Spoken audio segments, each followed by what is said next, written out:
विगतभन्दा अलिक फरक छ। नीति तथा कार्यक्रम पेश हुने प्रचलन थियो, हाम्रो अभ्यास थियो।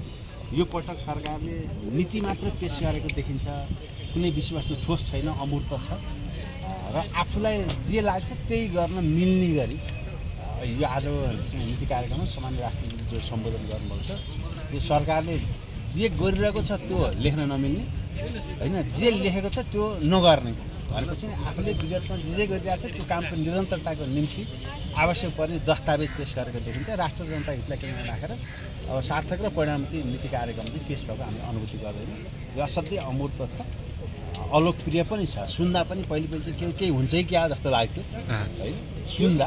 प्रतिपक्षमा बसेर एकचोटि तपाईँले हेरिदिनु होला, पढिदिनु होला। नीति कार्यक्रम चाहिँ अब आइहाल्छ, तपाईँले पढ्नु होला। यहाँले बुझ्नु पहिलेका कार्यक्रम पनि सुन्दा मजा आउँथ्यो, भले व्यवहारिक कार्यान्वयन प्रक्रियामा देखिहालिन्छ असाध्यै न्यून कार्यान्वयन हुन्थ्यो।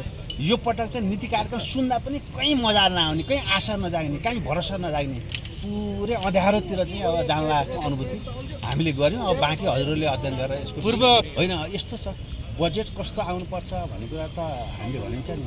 अब दिनको झल्को बिहानीबाट देखिन्छ भन्छ, नीति कार्यक्रम जस्तो आयो बजेट त्यस्तै आउँछ। अब बजेट कस्तो आउँछ भन्दाखेरि चाहिँ राष्ट्र र जनताको हितलाई केन्द्रमा राख्दैन, परिणाम के आउँदैन।